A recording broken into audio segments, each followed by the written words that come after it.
collecte de perception et aspiration des populations a été lancée ce matin au ministère du Développement et de la Coordination de l'action gouvernementale. Plusieurs phases sont prévues à l'échelle des communes et par divers moyens, dont le renseignement de questionnaires en ligne. Les consultations vont aboutir à l'élaboration de la vision Bénin 2060. Du 109 à la police républicaine, 710 nouveaux agents intègrent l'effectif des forces de sécurité. Ils sont issus de la promotion 2022, recrutés par le gouvernement dans le souci de la quiétude des populations. La cérémonie de sortie et de port de galon d'élèves policiers s'est tenue hier à Porto Novo. Des adultes se frottent à l'exercice de la dictée pour des actions caritatives. L'initiative est dénommée Dictée solidaire et portée par l'organisation non gouvernementale Evenemenia. L'édition du jeu concours de cette année est la deuxième. Les études nationales de perspective à long terme, dénommées Vision Bénin 2060, sont officiellement lancées aujourd'hui. L'opération de collecte des perceptions et aspirations des Béninois d'ici et d'ailleurs démarre lundi prochain, le 28 juillet. Le président du comité de pilotage, professeur Alastair Alinsator, a dévoilé les phases de l'opération et le mode de recensement des contributions à la conférence de presse de lancement ce matin à Cotonou. Les détails avec Assion Mokognation. À l'horizon 2060, le Bénin aura fini de construire une nouvelle vision. Le président du comité technique de pilotage de la réflexion prospective, Alastair Alinsator, l'a précisé lors de la conférence de presse tenue dans les locaux du ministère du Plan. La vision du Bénin 2025 à l'AFIA porte sur le développement et sur l'évaluation des politiques et il s'agit de projeter le futur souhaité 100 ans après son indépendance. Il est prévu la phase de collecte des perceptions et aspirations qui démarre le 28 juillet prochain sur toute l'étendue du territoire national. Des modes sont retenus pour l'opération de collecte. Enquête par focus discussion, une autre par interview. Pour le focus group, 4 groupes de 25 personnes seront organisés dans chaque commune, soit au total 308 focus group, regroupant en moyenne 100 participants par commune, soit un total de 700 participants. Les critères de constitution des groupes sont la présence locale, la représentativité au niveau local, la pertinence du domaine, le choix fait de concert avec les autorités locales. Au niveau central, il est prévu l'échantillon des responsables institutionnels et des leaders d'opinion constitués par choix raisonné. Ceci pour l'organisation de 143 focus group et 52 entretiens individuels. Quant à l'enquête en ligne, elle donne l'opportunité à tous les Béninois, y compris ceux de la diaspora ou en déplacement temporaire à l'étranger, de participer au processus en exprimant leurs perceptions et aspirations. La taille de l'enquête en ligne porte sur une estimation d'environ 100 000 réponses attendues. Le conférencier a expliqué que toutes les enquêtes sont conduites aussi bien en français qu'en langue nationale, ce qui a l'avantage de ne laisser personne de côté en couvrant ainsi une cible potentielle de 123 400 individus contre 1704 il y a 20 ans. Le but visé est de faire du processus une opération la plus représentative, inclusive et participative, avec l'invitation à tous les Béninois de l'intérieur comme de l'extérieur à prendre part activement au processus de collecte. Le colloque international en sciences mathématiques sur les méthodes de la théorie, démarré lundi dernier, s'est achevé aujourd'hui au Palais des Congrès de Cotonou. Mercredi, 3e jour des travaux, a été marqué par une communication du secrétaire général de l'Organisation de coopération du Sud sur la théorie de la troisième voie. Qu'en est-il? Le point de ces 3 premiers jours de réflexion avec Hugues Vignibé. Pays que l'on appelle aujourd'hui du Sud global. C'est la troisième journée du colloque international en sciences mathématiques sur les méthodes de la théorie. Au cours de cette étape, les experts en mathématiques venus de divers horizons ont eu droit à un exposé du secrétaire général de l'Organisation de coopération du Sud sur la théorie de la troisième voie. Il s'agit d'une organisation intergouvernementale fondée par des pays d'Amérique latine, d'Afrique et d'Asie. Dans l'ère du changement climatique, nous savons que les modèles de développement dominants qui sont venus du Nord ont fracassé. Et aujourd'hui, il incombe à nos pays du Sud, qui sont à l'avant-garde de ce combat contre le changement climatique et de ces aspirations à une prospérité durable et équitable pour nos peuples, de travailler ensemble pour construire une troisième voie qui sera non seulement bénéfique pour nos pays, mais aussi pour le monde. Au terme de la journée, le président du comité d'organisation dresse un bilan positif des 3 jours de travaux. Nous avons entendu et appris beaucoup de choses sur les derniers développements obtenus dans les différents travaux de recherche en mathématiques et en physique. Et on est allé très loin parce que vous savez aujourd'hui, ce qui est à l'ordre du jour, c'est l'intelligence artificielle. Ici, nous avons parlé de la théorie quantique qui est en fait l'une des théories qui va révolutionner davantage l'intelligence artificielle avec la naissance donc, des ordinateurs quantiques. Et ici, nous avons énormément développé ces concepts. On a su à peu près où est-ce qu'on en est au niveau donc, de la théorie quantique. Les travaux du colloque international en sciences mathématiques sur les méthodes de la théorie, dont le but est de partager et d'échanger autour des dernières découvertes en la matière, prennent fin vendredi prochain. La ministre de l'Enseignement supérieur et de la Recherche scientifique était cette semaine en visite sur le site de construction de l'Université nationale d'agriculture à Sakéité. L'objectif était de présenter à la communauté de cette université les infrastructures qui seront bientôt érigées pour accueillir et former les étudiants. Emma Rodonou pour le point de la descente. L'Université nationale d'agriculture qu'abrite la commune de Sakéité sera bientôt dotée d'infrastructures normes pour son bon fonctionnement. Cette descente du ministre de l'Enseignement supérieur et de la Recherche scientifique sur le site vise à présenter à la communauté de cette université les différentes infrastructures qui seront érigées sur financement de la BADEA et du gouvernement béninois. Le projet va être réalisé sur 16 000 m² ici à Sakéité. Les principales composantes, on peut déjà citer le rectorat qui a une superficie de 3 045 m². Il y aura un bloc laboratoire pour un peu moins de 1 300 m². Le bloc administratif avec 1 211 m². Un bloc pédagogique de près de 2 600 m². L'infirmerie, il y a une infirmerie existante, mais on va construire une nouvelle infirmerie au nombre pour 180 m². Et surtout un restaurant universitaire de près de 700 m². Et un bloc résidentiel, donc des résidences pour les étudiants de plus de 7 000 m².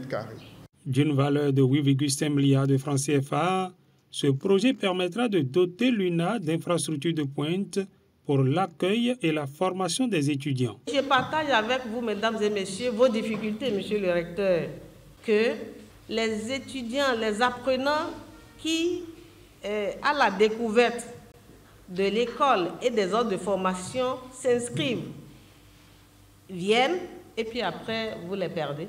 Simplement parce qu'ils viennent et ils se rendent compte de l'état des lieux et ils préfèrent, même s'ils sont boursiers, ils préfèrent abandonner leur bourse et aller ailleurs. Cela traduit simplement que le cadre n'est pas suffisamment incitatif pour permettre aux apprenants de venir. Et c'est un manque à gagner que vous partagez sérieusement avec nous. Parce qu'une université, c'est un grand pôle de développement.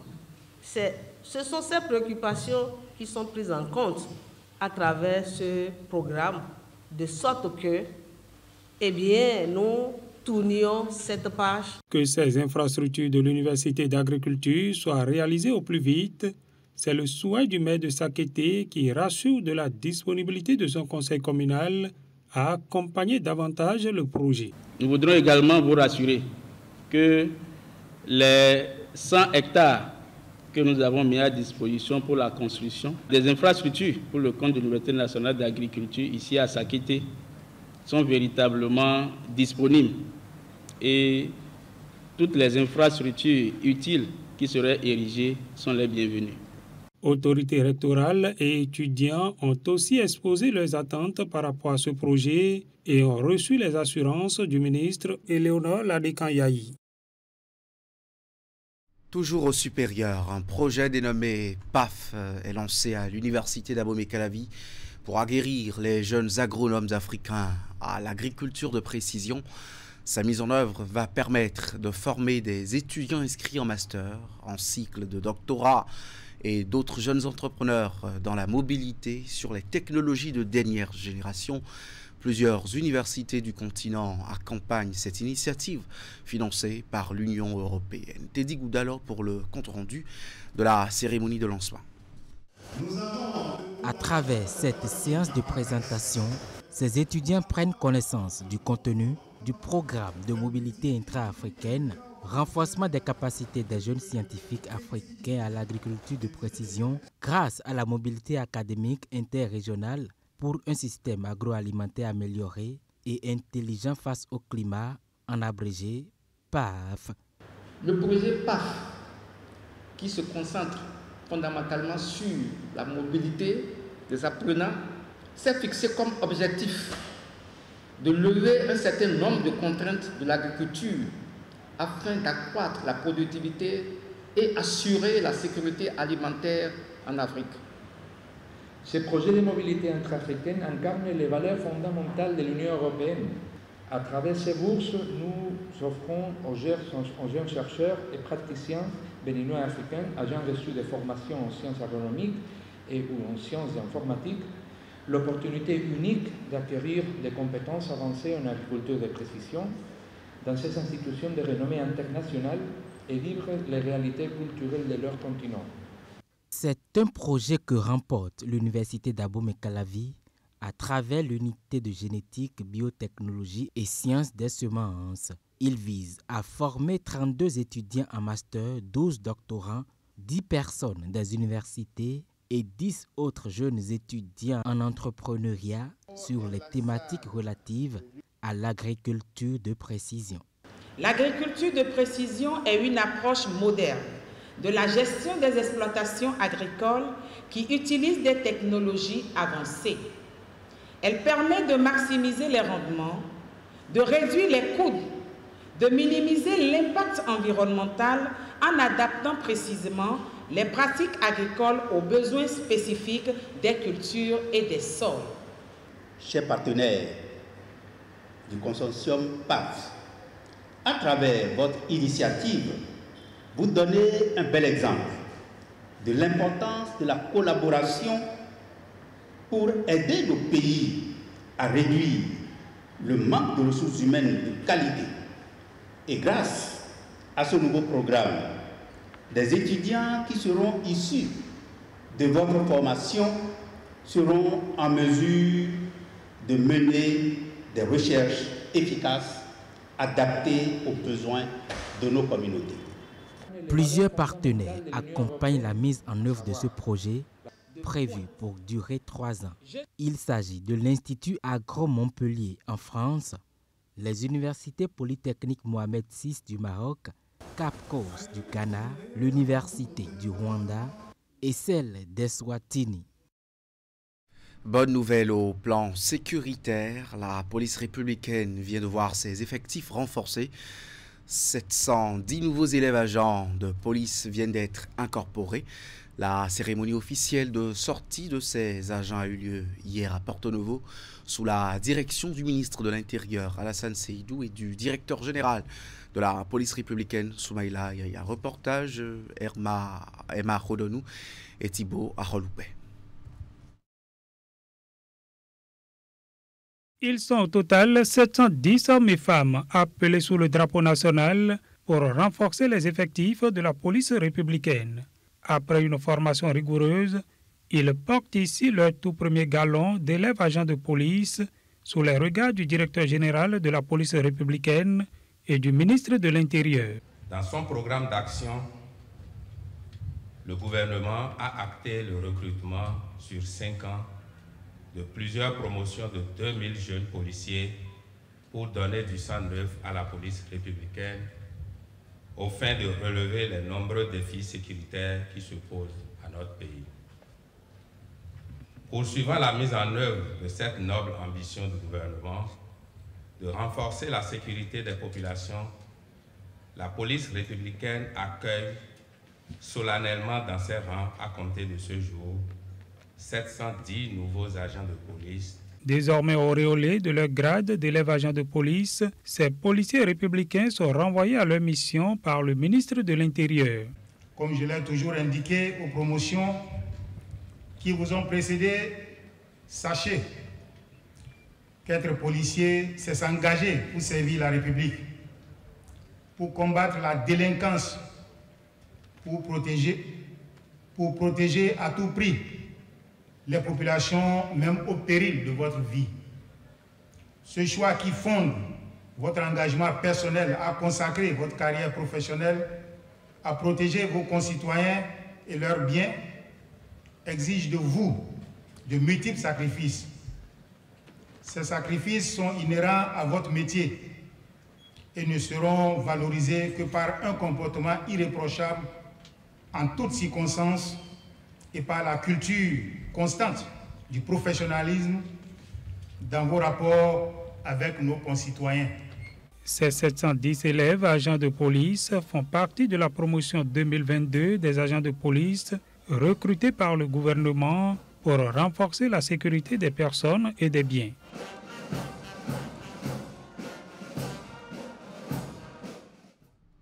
La réforme structurelle du secteur de la décentralisation s'étend désormais aux arrondissements.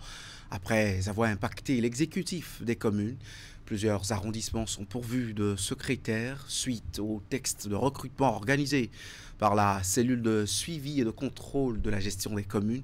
Où en est-on réellement dans cette nouvelle étape de mise en œuvre? Landry Renou, coordonnateur de la cellule, apporte les précisions au micro de Nice Ballet. 546 arrondissements au Bénin. Pour le moment, nous avons couvert un peu moins de 300. Donc, on va compléter l'effectif par une sélection plus ouverte parce que la sélection que nous avons faite cette fois-ci était réservée au cadre des mairies.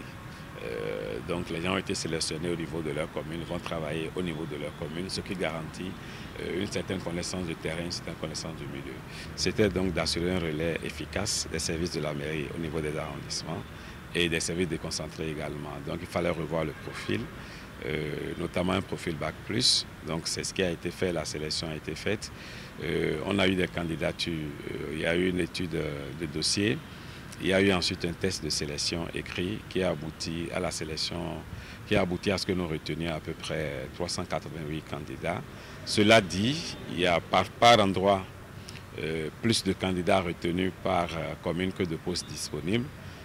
Donc quand même, tous ceux qui ont été retenus, pour autant que les places sont disponibles dans leur commune, ont déjà été nommés dans la fonction de secrétaire administratif d'arrondissement.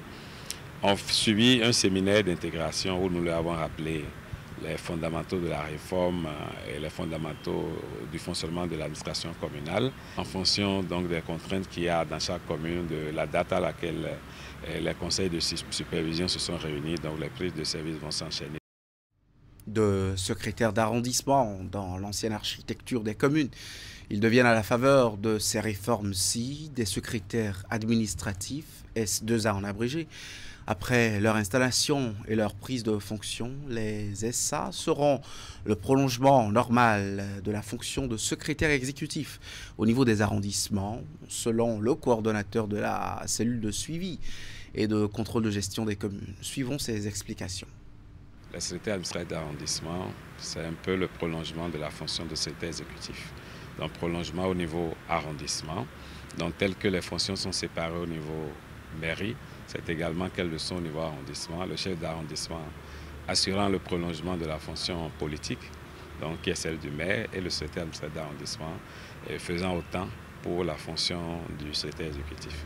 Le secrétaire administratif d'arrondissement n'est pas ordonnateur de budget, mais il travaille aux côtés et sous l'autorité du chef d'arrondissement, étant dans son couloir qui est celui de la gestion technique, qui est celui de la gestion administrative.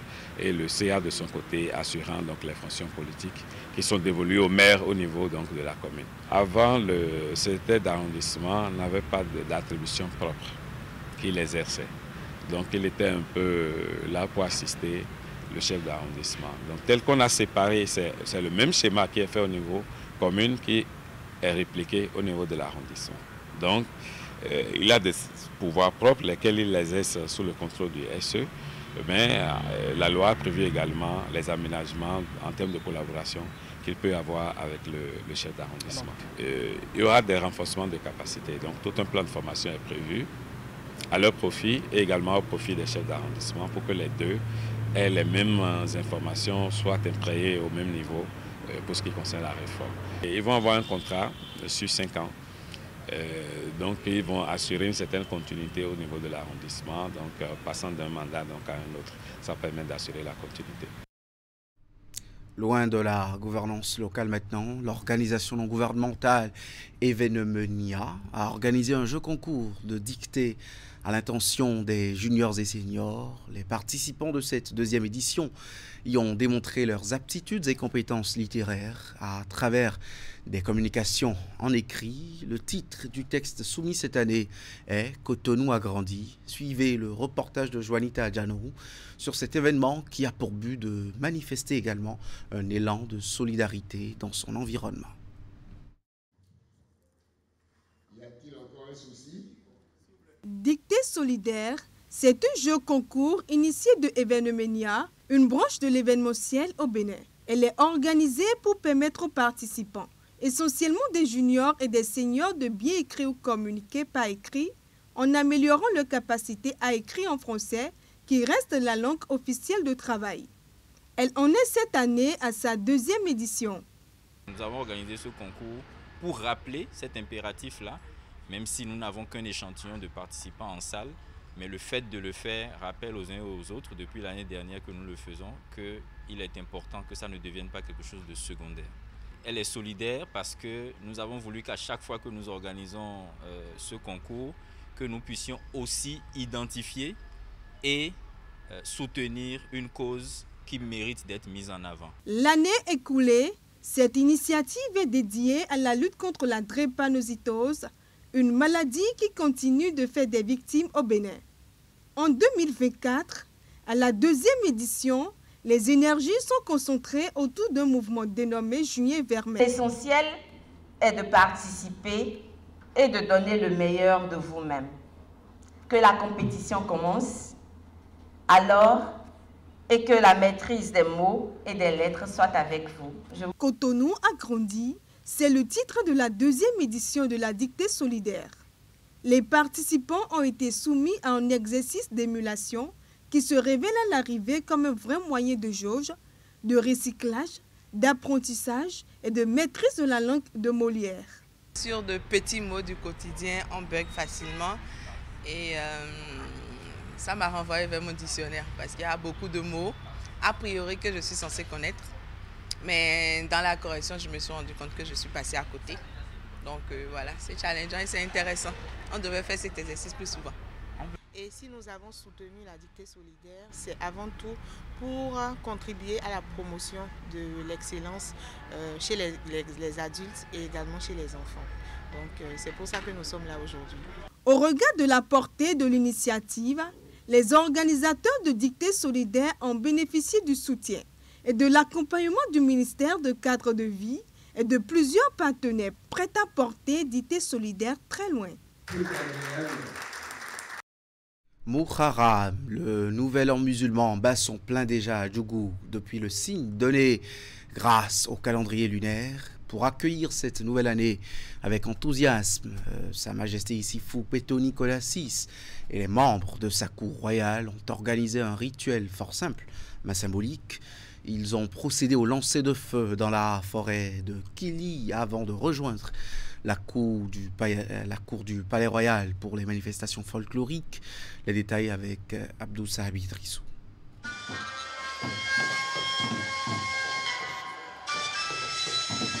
C'est une sortie nocturne assez rare qu'effectue Sa Majesté Issoufou Koito d'Assis.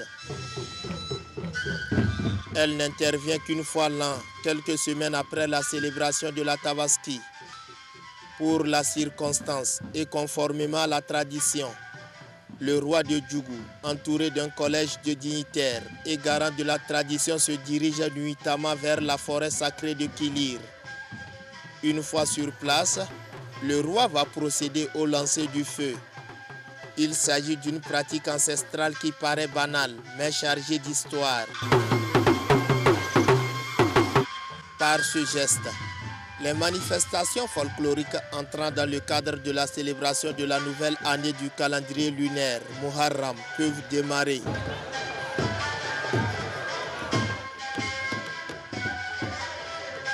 Au son des tam-tams, le roi de retour de la forêt se fait astucieusement laver ses membres supérieurs et inférieurs.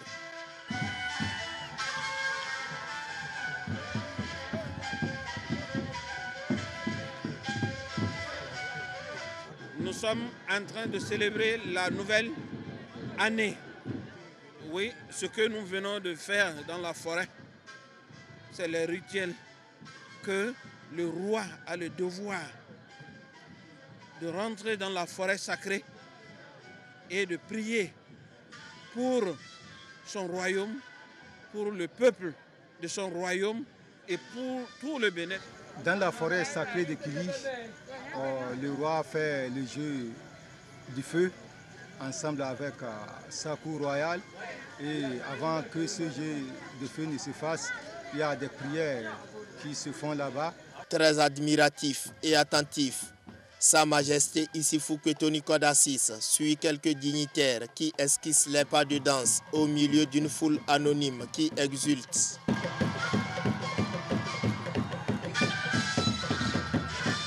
Cette célébration trouve-t-elle un fondement dans le Saint-Coran? L'islamologue tchèque Mohamed Sadissou répond.